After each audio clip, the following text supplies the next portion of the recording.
4? Mao din ni guys oh. Ang salag sa sayaw yang ginapalit og 4 mil ang kilo. Mao gid ito do. Salag ito sa sayaw, legit ito guys. Amo ni original. Original nga salag sa sayaw. So imo pa ning kuanon. Ibulad.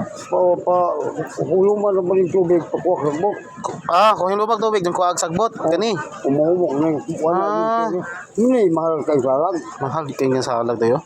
So kung mupalit man ni legit jud ay kilo? Mahal gid kay ni? Okay, kumalang tong giingon mo nga kuan. 12 mil. Katong bukid yung Depende sa klase. o katong klase amin yung to, to kani may klase. Mura man yung bihon. Marag bihon. Oo. Kani 4 mil ra ning imong palitan eh. Oo, kapulil. Ito. Ya, third sa. Dara guys oh, marajug salag dito siya. So ginakuha na niya, ginahugasan, yung ibaligya na pud niya. Ang